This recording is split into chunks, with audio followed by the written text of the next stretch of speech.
Jean-Philippe, bonjour, vous êtes PDG de Financecom, on vous connaît bien, une gestion quanti particulière, mais avant de démarrer, présentez-nous votre entreprise. Alors Financecom Asset Management est une société de gestion rattachée au groupe Financecom qui est une holding marocaine majeure dans l'industrie et dans la finance avec un total de bilan de 20 milliards d'euros. Financecom Asset Management est donc une société de gestion basée à Paris et nous avons trois expertises de gestion dans la gestion quantitative, dans les actions émergentes et dans la multigestion. Donc on va parler gestion quantitative, c'est votre spécialité, je le disais, et d'un fonds en particulier, Action Flexible Europe. Alors, flexible, ça veut dire que la gestion quanti joue aussi sur la flexibilité dans votre cas? Alors nous avons une grande flexibilité puisque nous pouvons aller de 0 à 100% d'exposition aux actions. Alors ce fonds investit dans des actions de la zone Europe, il est éligible au PEA et il s'adresse aux investisseurs qui ont un besoin de flexibilité, de gestion du risque. Donc nous pouvons aller d'une manière non benchmarkée de 0 à 100% d'exposition grâce à deux modèles de gestion. Alors nous avons, comme je l'ai dit, un savoir-faire en gestion quantitative.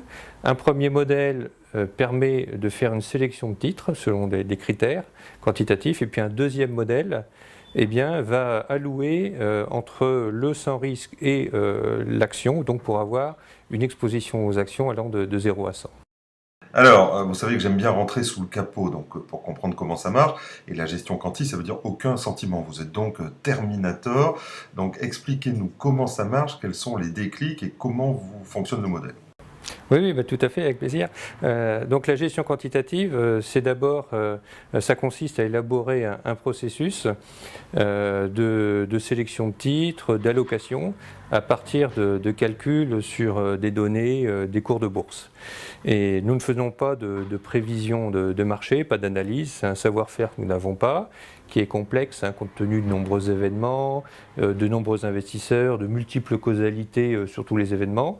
Donc nous n'avons pas besoin de cela puisqu'on considère que toute l'information est disponible dans les cours. Donc on travaille les cours et on détermine donc à froid, selon les configurations de marché, un processus d'allocation, de sélection de titres, ce qui nous permet d'avoir quelque chose qui passe par tous les temps, y compris en période de crise. On ne refait pas le monde et on ne va pas définir une procédure d'urgence en plein milieu de la crise. On va, je dirais, être serein dans notre mode de gestion. Ok, et alors des fonds flexibles quanti sur le marché, il n'y en a pas tant que ça? Alors il n'y en a pas beaucoup, non, parce qu'il y a différents styles de gestion quantitative. Il y a des fonds qui passent 100 000 ordres par jour, par exemple. Nous sommes plutôt dans la basse fréquence, et puis on essaie de suivre des tendances en gérant la volatilité, puis capter les hausses, amortir les baisses. Donc ça ne nécessite pas beaucoup d'ordres, mais un suivi quotidien. Alors on le voit bien sûr sur la courbe du fond, c'est assez robuste tout ça, alors à cause ou grâce, je n'en sais rien, à la flexibilité. En tout cas, expliquez-nous quelle est la différence avec vos concurrents, enfin donnez-nous plus d'éléments là-dessus.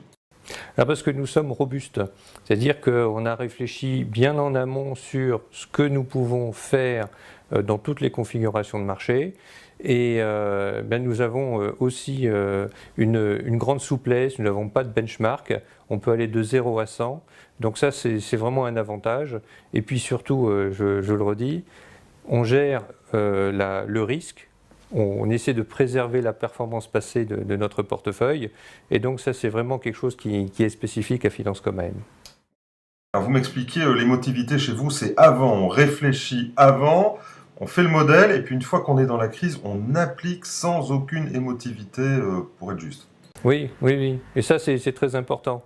De bien réfléchir à tout ce que l'on va pouvoir faire dans toutes les configurations à venir, sachant que les causes des hausses ou des baisses seront différentes, mais on retrouvera toujours des tendances haussières, des tendances baissières sur différents marchés, on retrouvera de la volatilité des portes de saloon, donc on réfléchit toujours à trouver une bonne solution qu'on pourra appliquer de manière tout à fait sereine à l'avenir. Et je pense que ça peut être aussi rassurant pour l'investisseur.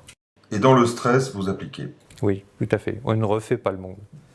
Et alors l'ennemi mortel de la gestion quanti, on le sait bien, ce sont les signes noirs.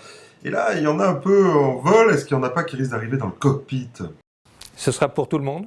éventuellement, si quelque chose de nouveau arrive, et on ne fera pas exception. Mais on peut espérer aussi que, avec une grosse baisse ou une forte hausse inattendue, eh bien, notre modèle pourra réagir sereinement.